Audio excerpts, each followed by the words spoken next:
오늘 숨은 일꾼들 시리즈 네 번째 시간인데요. 주신 말씀은 열왕기 하입니다. 열왕기 하 4장에서 4장 8절에서 17절까지 말씀 한 목소리로 함께 읽겠습니다. 시작. 하루는 엘리사가 수넴에 이르렀더니 거기에 한 귀한 여인이 그를 간권하여 음식을 먹게 하였으므로 엘리사가 그곳을 지날 때마다 음식을 먹으러 거리로 들어갔더라. 여인이 그의 남편에게 이르되 항상 우리를 지나가는 이 사람은 하나님의 거룩한 사람인 줄을 내가 아노니 청하건대 우리가 그를 위하여 작은 방을 담 위에 만들고 침상과 책상과 의자와 촛대를 두사이다. 그가 우리에게 이르면 거기에 머물리다 하였더라. 하루는 엘리사가 거기에 이르고 그 방에 들어가 누웠더니 자기 사환 게하시에게 이르되 이 수넴 여인을 불러오라 하니 곧 여인을 부르매 여인이 그 앞에 선지라. 엘리사가 자기 사환에게 이르되 너는 그에게 이르라. 내가 이같이 우리를 위하여 세심한 배려를 하는도다. 내가 너를 위하여 무엇을 하랴? 왕에게나 사령관에게 무슨 구할 것이 있느냐 하니 여인이 이르되 나는 내 백성 중에 거주하나이다 하니라. 엘리사가 이르되 그러면 그를 위하여 무엇을 하여야? 게하시가 대답하되 참으로 이 여인은 아들이 없고 그 남편은 늙은 나이다 하니 이르되 다시 부르사 하여 여인이 문에 서니라. 엘리사가 이르되 한 해가 지나 이맘때쯤에 내가 아들 아느니라 하니 여인이 이르되 아니로소이다. 내 주 하나님 사람이여 당신의 계집종을 속이지 마옵소서 하니라.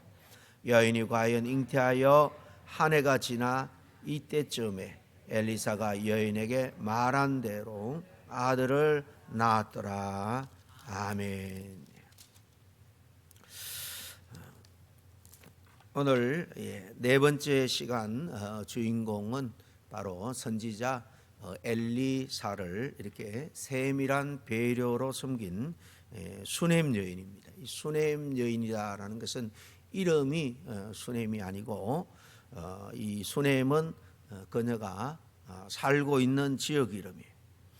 이 수넴은 북이스라엘 그 당시 이 열왕기하 지금 앞부분이잖아요. 앞부분은 이제 북쪽 이스라엘은 제일 악한 왕 아합이 죽고 그 아들이 통치하는데 그 아들이 똑같이 제일 악한 왕이었던 아버지처럼 우상을 섬기고 그렇게 하나님 보시기에 아주 온갖 죄악을 범하면서 악한 모습으로 통치를 하고 있을 때입니다. 이 북이스라엘 그 수넴 작은 동네인데요. 갈릴리로부터는 남쪽으로 한 20마일여 떨어진 곳입니다. 그 갈릴리 밑으로 서쪽 사마리아 위쪽 이 지중해 쪽은 이스라엘 평지라고 북쪽의 곡창지대예요. 그쪽이 바라보이는 이 모래산 작은 기슭에 이 작은 동네가 있었는데요. 이쪽은 저기 요단강 하류 여리고 이쪽에 이 선지자들의 학교가 그 요단강가에 있었던 것 같아요. 그래서 그 지역을 지나서 더 서북쪽으로 지중해 쪽으로 가면 갈멜산이 있습니다. 여러분 엘리야가 갈멜에서 기도한 거 알죠? 요즘처럼 그 당시에 선지자들이 이렇게 갈멜산으로 많이 이렇게 성스러운 산이다 기도하고 수련하러 간 것 같아요. 그 길목에 이 수넴이 있습니다. 우리도 뭐 옛날에 시집 오면 그 사람이 이름을 부르는 게 아니라 여인들은 그 출신지를 붙여서 뭐 수원댁, 뭐 광주댁, 뭐 이런 식으로 제주댁 이렇게 불렀잖아요, 그죠? 이 수넴 여인이라는 것이 바로 그렇게 붙여진 이름입니다. 이 수넴 여인이 살았던 시대는 엘리사 선지자가 활동을 했습니다. 그 위에 서성 엘리사는 그 앞에 이제 1장에 보면 죽지 않고 들림을 받죠. 그리고 엘리사가 갑절에 은사를 달라, 은혜를 달라. 그래서 오히려 스승보다 엘리야보다 엘리사가 베푼 기적이 갑절이나 됩니다. 이 능력 있는 엘리사 선지자가 활동하던 시대인데 오늘 8절에 보면 그녀를 한 귀한 여인이다 이렇게 소개를 합니다. 이 말은 사회적인 신분을 일컬 수도 있고요. 또 이 원어적으로는 경제적으로 부족함이 없는 좀 부유한 여인이다 그런 의미도 됩니다. 이 여인은 남편은 있었지만은 자녀를 낳을 수가 없었죠. 지금은 또 출산 시기도 훨씬 지난 그런 어떤 슬픔을 지니고 있는 여인입니다. 그러나 이 수넴 여인은 하나님의 선지자 엘리야를 만나서 하나님의 놀라운 축복을 받는 그런 여인이 됩니다. 오늘 읽은 말씀 맨 끝에 보면 그녀에게 1년 후에 아들을 얻게 되는 축복이 기록되어 있습니다. 또 이 사장을 쭉 읽으면 뒷부분에 이 아이가 갑자기 원인 모른 병으로 죽게 되는데 또 선지자 엘리사를 통해서 죽은 아이를 또 살려주는 또 다시 살아나는 축복도 받습니다. 다음 18장에 가보면 그 땅에 큰 가뭄이 임합니다. 그런 가운데 또 엘리사가 지혜를 줘서 가뭄 가운데서도 피할 길을 얻게 되고 물질적인 축복까지 받게 되는 것을 봅니다. 이 수넴 여인이 살던 시대, 엘리사가 활동하던 이 시대는요, 말씀드린 것처럼 아합 이후에 북이스라엘의 영적인 상태가 가장 어두운 그런 때입니다. 왕들은 우상을 섬기고 민족들은 하나님을 다 떠나고 백성들은 영적 지도자들을 박해를 하던 그런 시대입니다. 그럼에도 불구하고 이 작은 마을에 하나님의 사람을 알아보고 그를 섬기는 귀한 여인이 있었습니다. 하나님은 언제나 큰 무리, 대단한 사람을 통해서 역사하는 것이 아니라 이렇게 소리 소문 없이 섬기는 이런 힘없는 한 여인을 통해서 한 사람을 통해서 역사할 때가 많이 있다라는 것입니다. 이렇게 많은 축복을 받은 이 여인 수넴 여인을 통해서 우리가 들을 영적인 교훈의 말씀을 우리 함께 듣기를 원합니다. 하나님께서 그녀에게 많은 축복을 베푼 것, 이 여인이 한마디로 말하면 하나님을 정말 사랑하는 마음으로 하나님의 사람을 알아본 것, 그리고 그 필요를 세심하게 살펴서 섬긴 겁니다. 그리고 철저하게 그는 아무런 대가 없이 섬긴 것을 봅니다. 이런 내용을 차례대로 한번 보겠습니다. 첫째로 이 수넴 여인이 하나님의 사람을 알아보는 영적인 안목이 있었다는 건데요. 오늘 8절에 보니까 하루는 엘리사가 수넴에 이르렀더니 거기에 한 귀한 여인이 그를 간권하여 음식을 먹게 하였으므로 그랬습니다. 간권했다라는 말은 강권했다, 강청하고 간절히 권했다 그런 의미가 있습니다. 단순한 예의 차원의 그것을 넘어서 자발적이고 적극적으로 섬겼다 그런 의미입니다. 간권했다 이건 우리가 어감이 그래서 그런데 억지로 붙잡았다 그런 말은 아닙니다. 정성껏 반복해서 마음을 다해서 권했다라는 뜻입니다. 그래서 엘리사가 그곳을 지날 때마다 음식을 먹으러 거리로 들어갔더라 그래서 이것은 자발적으로 들어간 것이 아니라 이렇게 관건하니까 들어가고 그 후로 이제 그 먼 길을 여행할 때는 이 집을 꼭 들려 하루 이틀 쉬고 간 것처럼 보입니다. 신앙의 깊이는 한 번의 헌신이 아니라 꾸준하게 정말 계속해서 반복적으로 되는 작은 섬김, 이는 배려에서 드러나는 것을 봅니다. 이어지는 9절에서 수넴 여인이 이렇게 말하죠. 여인이 그의 남편에게 이르되 항상 우리를 지나가는 이 사람은 하나님의 거룩한 사람인 줄을 내가 아노니 그랬습니다. 이 말은 참으로 중요합니다. 엘리사가 한 번도 성경에 나오는 것을 볼 때 내가 선지자다, 나를 섬겨라 그렇게 말한 적이 없습니다. 그리고 물론 그 앞장에 보면 이 그 북이스라엘과 남유다가 연합을 해서 요단 동편 모압 암몬 연합군과 싸울 때에 이 군사들이 물이 없어서 다 죽게 되었을 때 엘리사가 기적을 베풀어 군사와 이 말들이 또 힘을 얻어서 싸워 승리한 기적은 있습니다만은 직접적으로 수넴 여인에게 뭐 대단한 기적을 베풀어 준 것도 없습니다. 그런데 이 여인은 그의 말투, 그의 태도, 그런거리, 그의 삶의 모습을 통해서 이 사람이 하나님의 사람이구나, 저 갈멜산으로 수양하러 가는 그런 하나님의 일꾼이나 하는 것을 알아보는 영적인 안목이 있었어요. 이런 영적인 안목은 우연이 아닙니다. 사람들은 무엇을 보고 여러분 감동합니까? 사람들은 어떤 외적인 모습, 화려하고 또 사회적인 어떤 높은 지위, 그러나 이 수넴 여인은 그런 겉모습이 아니라 영적인 가치를 알아본 거예요. 사람은 하나님의 거룩한 사람인 줄을 내가 아노라. 이 한 문장이 수넴 여인의 신앙을 잘 보여줍니다. 그녀는 이 사람이 하나님의 사람이라면 나는 그를 섬기는 것이 내게 복이 되고 그것이 하나님을 섬기는 거다라는 것을 알았습니다. 이 수넴 여인은 바로 이런 마음, 이런 믿음을 가진 사람이었어요. 영적인 사람은 누가 꼭 설명해서가 아니라 이미 어떤 말투나 행동, 모습, 분위기를 통해서 알 수가 있죠. 이렇게 참된 신앙은 그 사람의 일거수일투족 삶의 모습을 통해서 풍겨 나오는 겁니다. 수넴 여인은 사람을 이용하려 하지 않았고 유명한 사람이라고 의지해서 붙들려고 하지 않았습니다. 그래서 이 사람은 하나님께 속한 사람이구나, 그 사실 하나로 그냥 아무 대가 없이 섬긴 겁니다. 오늘 한번 자신에게 질문해 볼 수 있기를 바랍니다. 나는 사람을 볼 때 무엇을 기준으로 보는가? 나에게 저 사람이 유익이 되는가? 손해가 되는가? 아니면 정말 하나님의 마음, 하나님을 사랑하는 그 마음이 있는 하나님의 사람인가? 둘째로 이 여인은 선지자를 위해서 세심한 배려를 베푸는 것을 봅니다. 이 수넴 여인이 처음에는 이 식사를 대접을 하죠. 그런데 더 나아가 거기에 멈추지 않고 세심한 배려를 더욱더 베풀어 주는 걸 봅니다. 이 10절 말씀은 남편에게 하는 말입니다.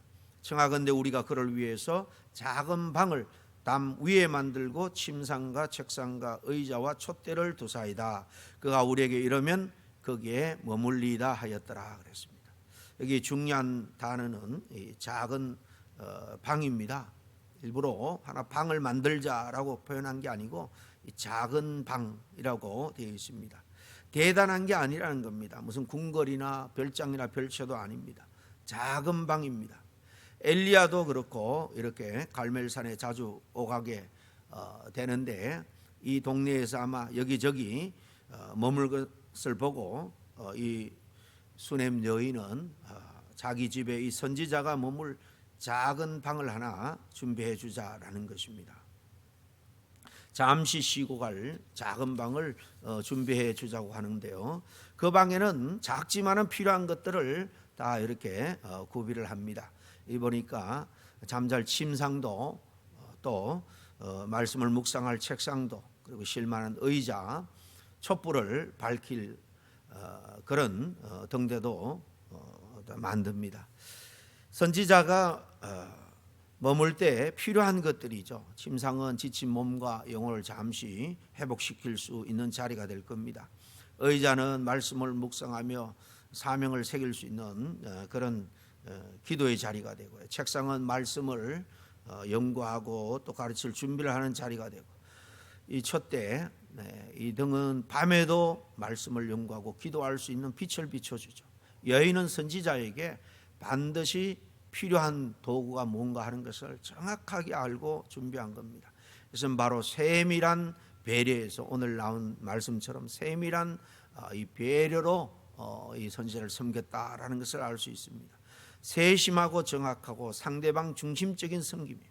이 여인은 이런 게 있으면 좋겠다 그런 생각으로 한 게 아니라 선지자라면 이런 게 꼭 필요하겠구나라고 생각한 겁니다. 진짜 섬김은 이처럼 상대의 필요를 미리 헤아리는 거예요. 서로 인간관계 할 때 누가 정말 더욱더 의지하고 또 신뢰하고 또 사랑하게 되는 그런 친구가 됩니까? 이렇게 내 마음을 알아주는 사람이죠. 힘든 것을 미리 알고 따뜻한 말로 위로해주고 필요들을 이렇게 하나둘 챙겨주는 그런 사람이면 늘 함께하고 싶은 친구가 될 겁니다. 수네임 여인은 이렇게 섬길 때에 요란하게 섬기지는 않았지만은 아주 필요를 정확하게 알고 섬긴 것을 봅니다. 저도 목회할 때 교회에 꼭 이런 것이 필요하지만은 누구에게 부탁하기 부담될 때가 있습니다. 그렇지만 이 목회자의 심정을 알고 또 목회자의 심정으로 그 교회에 필요한 것을 먼저 알고 제가 이런 것을 하겠습니다라고 나서는 분들을 가끔 만나게 됩니다. 한여름 정말 심한 갈증에 들이키는 시원한 냉수 같은 그런 상쾌함을 경험하게 되죠. 수넴 여인이 바로 그런 여인이에요. 하나님 앞에서도 우리가 하나님의 마음을 시원케 하는 그런 사람이 되어야 될 줄로 압니다. 마지막 이 여인의 섬김은 앞에 잠깐 말씀드린 것처럼 어떤 것도 대가를 바라지 않고 섬겼다라는 것이 참 귀한 겁니다. 이 13절 말씀의 엘리에사는요, 이 여인의 섬김이 고마워서 무엇을 해줄 수 있을지 그에게 묻죠. 사원을 통해서 이렇게 묻게 합니다. 너는 그에게 이르사 내가 이같이 우리를 위해서 세심한 배려를 하는도다. 내가 너를 위해서 무엇을 하랴? 왕에게나 사령관에게 무슨 구할 것이 있느냐라고 묻습니다. 선지자가 말합니다. 내가 왕에게나 사령관에게 무슨 부탁을 드려주라고 할까? 내가 부탁해서 내 소원을 들어주게 하겠다라는 거예요. 이 엘리사가 그렇게 할 수 있는 것은 바로 앞에 보면 이 이스라엘 군대가 다 멸절할 수밖에 없는 상황에서 이 엘리사의 도움으로 살아나고 아랍 그리고 모압의 연합군과 전투에서 승리했습니다. 때문에 바로 직후기 때문에 얼마든지 왕에게 사령관 이런 것을 요구할 수 있죠. 이 제안이라는 것은 정말 대단한 제안입니다. 엘리사가 왕을 움직일 수 있고 사령관의 마음을 움직일 수 있다는 건데요. 그녀는 이제 성공의 길을 활짝 열 수 있는 그런 순간 그 기회가 찾아온 거예요. 그런데 이 수넴 여인의 대답은 아주 의외입니다. 나는 내 백성 중에 그냥 그 하나이다. 그냥 나는 일반 백성과 똑같이 살아가는 거 이게 이 자체로 저는 충분합니다. 쉽게 말하면 그런 제안에 괜찮다는 거죠. 저는 제 삶이 충분합니다라고 말하는 것. 이 여인은 섬김을 어떤 대가를 바라거나 무슨 투자를 생각하고 하는 게 아닙니다. 요즘 세상은 늘 계산적이죠. 이거 하면 내게 뭘 얻게 될까? 손해나 알릴까? 알아는 줄까? 그렇지만 이 여인은 하나님 앞에서 충분했기에 사람에게서 더 바라지 않았습니다. 이게 참으로 성숙한 신앙인 거죠. 이렇게 계산하지 않고 묵묵히 섬기는 이 여인을 하나님은 다 보고 계셨어요. 그녀의 숨은 아픔까지 다 아셨습니다. 겉으로 보기에는 이 여인이 부족함 없는 것처럼 귀한 여인, 부유한 여인처럼 보였지만은 또 남편도 있고 집도 있었지만 그런데 14절에 보면 이 사환을 통해서 하나님의 뜻을 전달합니다. 이 여인은 아들이 없고 그 남편은 늙은 나이다. 그녀는 자신이 말하지 않았고 요구하지 않아도 하나님은 그의 깊은 속 사정을 다 알고 계셨습니다. 아픔까지도 알고 계셨어요. 여러분, 하나님은 우리의 형편을 다 알고 계세요. 그리고 하나님은 이 여인의 섬김을 기억하고 16절에 보면 내년 이맘때에 내가 아들을 안으리라 엘리사가 하나님의 약속을 전합니다. 그리고 마지막에 그 여인이 잉태하여 이듬해 바로 그때 아들을 낳았다 그랬습니다. 섬김은 바로 은혜의 통로가 되는 거예요. 이 세밀한 이 배려는 하나님의 역사를 불러오는 겁니다. 여러분, 수넴 여인은 강단 위에 서서 대단한 설교를 한 것도 아니고 대단한 일을 한 게 아닙니다. 오히려 그런 강단을 세워주는 사람이 되었고 교회도 마찬가지죠. 보이지 않는 손길, 말없이 준비하는 사람, 필요를 먼저 생각하고 채워주는 그런 성도. 하나님 바로 그 섬김을 절대로 잊지 않는다라는 것입니다. 오늘도 하나님은 이 수넴 여인 같은 그런 사람을 찾고 계시는 줄로 믿습니다.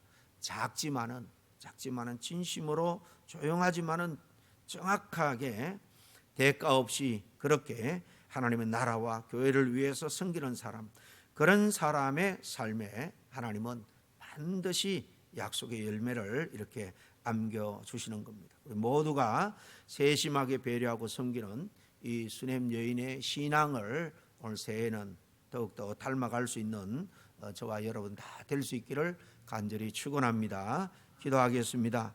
하나님 아버지 감사합니다. 오늘 무대 뒤에서 이름도 빛도 없이 묵묵히 섬긴 귀한 일꾼들을 쭉 나누면서 오늘은 엘리사 선지자를 귀하게 섬긴 수넴 여인의 그 세밀한 섬김을 우리가 함께 나누었습니다. 이런 섬김을 통해서 서로가 서로를 세워주고 교회가 든든히 서가는 한 해가 될 수 있도록 축복하여 주시옵소서. 예수님의 이름으로 기도하옵나이다. 아멘.